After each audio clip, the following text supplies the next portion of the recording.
Наричат пловдивския квартал Столипиново най-голямото градско гето на Балканите. Тук живеят около 50 000 души, колоритен микс между жители от ромския етнос, християни и мюсюлмани от турски произход. През 90-те години на миналия век повечето жители на квартала стават пословични за системното неплащане на сметките за ток, довело до натрупването на дълг от над 3 милиона евро, до прекъсването на електроснабдяването през 2002 година, до последвали спонтанни бунтове и до частичен режим на тока в района. С преодоляването на този наболял проблем, пренебрегван в продължение на много години, се заема EVN България, дружеството наследило дълговете, режима, повредената електрическа мрежа и проблематичните отношения с клиентите. 2007 година в Столипиново имаше доста предизвикателства, така да се каже. Дойде ред на реализирането на един мащабен проект в Столипиново, тъй като към този момент никой не смееше да си помисли, че там нещата могат да тръгнат в правилната посока. Хората не плащаха, съоръженията бяха изпотрошени, изгорени, електромерите бяха вдигнати на високо на пилони и цареше общо взето един малък хаос, така да се каже, тъй като събираемостта беше близо 2-3%. Загубите бяха огромни, близо 40% на електрическа енергия изчезваха, потъваха в този квартал. В 2007 година дружеството взе решение и стартира наистина един проект, който беше нашия шоукейс, така да се каже, който след това беше мултиплициран в много други райони. Нямаше един правилен синхрон за събирането на изразходването на енергията тогава от електроснабдяването на град Пловдив и някои политици си играеха с по-ниската култура, по-ниското образование на хората, живеещи в не само квартал Столипиново, но и другите квартали на Пловдив, и спираха и пускаха тока, когато си искаха. Екипът на компанията, който застава зад проекта за обновяване на електрическата мрежа, първо много внимателно анализира ситуацията в Столипиново и решава, че най-важната стъпка е местните хора да бъдат информирани предварително какво ще се прави, как ще се прави и кога ще се случва. Това се оказва и първата стъпка към изграждането на взаимно доверие между клиентите и компанията. Нагласите отначало бяха леко подозрителни. Недоверие имаше в самото начало, но непрекъснатата комуникация, непрекъснатите срещи, непрекъснатото разясняване, как ще се случи, какво ще се случи. Голям проблем за тях бяха старите задължения натрупани, те не ги признаваха, не вярваха. За нас беше много важно да започнем на чисто. Да стартираме наистина един проект на чисто и да кажем сега имате най-модерната мрежа, което е факт, най-модерната мрежа, непрекъснато снабдяване, започваме на чисто. Който консумира, плаща. Проектът на компанията включва цялостно реновиране на мрежата, изграждане на нови кабелни и въздушни мрежи, обновяване на електромерните табла на клиентите и осигуряване на пряк визуален достъп до тях. Старите дългове са разсрочени по социално поносима схема. EVN назначават и роми за консултанти, които да работят в квартала. Техните задължения са да консултират клиентите си при разчитането на показанията на електромерите, както и да провеждат информационни кампании за енергоспестяване.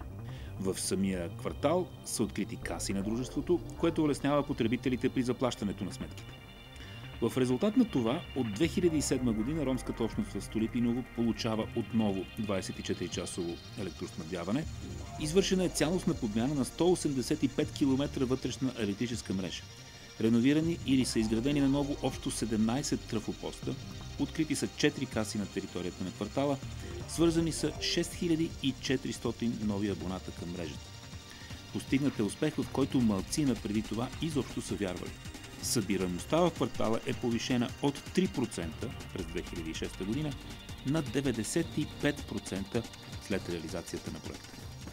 С новата схема на EVN момента се доказа, че ние, българските граждани от ромски и турски произход, живеещи в квартала Столипино, не се оказахме толкова виновни, колкото виновни бяха недобрата организация на предишното управление на електроснабдяването, защото нали, не е тайна, че след въвеждането на правилата на играта на EVN се видя, че около 90 и няколко процента вече нашите хора си плащаха това, което изразходваха, и те разбраха, че безплатният обяд свърши, няма кой да им даде.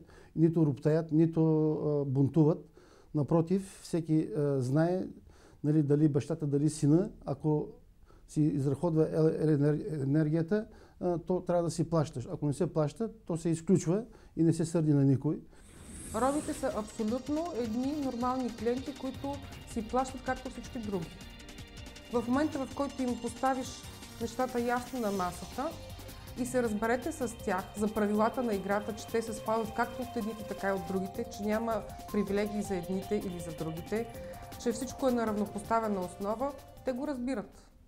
Те наистина си плащат. И до ден днешен аз се очудвам, ако някой ми спомене, ние плащаме тока и на ромите, защото те не плащат. Няма такова нещо. На равна основа събираемостта е такава, каквато е по другите ни квартали в Пловдив. Според Калина Трифонова, проектът на EVN разбива мита за това, че ромите не си плащат ток. Чрез постоянни информационни кампании за това кога започва плащането, кога започва изключването и какъв е периода на плащане, се стига и до постепенна промяна на навиците и на клиентската култура на жителите на Столипино. Разбира се, и днес има такива хора, които не могат да си платят тока, но не защото не искат, а защото нямат финансова възможност за това. Говорим за хора от Столипино, които не могат да си платят сметката. Да. Това не значи, че използват ток и не плащат, а това са хора, знаете кое е положението. В момента има рецесия в цяла България и в света, пък най-голямата рецесия е безработицата на хората от ромски произход, които първи бяха съкратени от държавни предприятия. Да. За съжаление, в момента почти няма и държавни предприятия. И това, което в момента се случва, има семейства, които нямат и 1 лев за деня като приходи. И знаем за тия 5%, че стоят и по 5-6 месеца без ток. Така. Но причината е това, че те нямат възможност да работят, за да имат трудови доходи. Да. Първото нещо, което всяко едно семейство, живеещо в квартала Столипино, когато има възможност да има пари, първото нещо е тока, който просто крайно е необходим за един телевизор или за едно осветление, без което просто не може. Всеки, който консумира, си плаща. Това е принцип, който се спазва на нашата територия, така че това е основният успех. Успяхме да покажем, че един дълбоко неглижиран проблем може да бъде решен, когато има добра воля и добра комуникация. Ние бяхме свидетели на съвети, включително от представители на държавни органи, които ни съветваха: не дейте да сваляте таблата на височината на очите, нали? Това ще е ваша грешка. Ние казахме: не може да си позволиме, това е нещо, което е дискриминационно. Всеки един човек трябва да има достъп и видимост до електромера си. За една компания като EVN е просто недопустимо да има неравнопоставено отношение между клиентите, независимо какви са те, независимо от етническа основа, от вяра, от религия. С философията на нашата компания, че всички трябва да бъдат равнопоставени.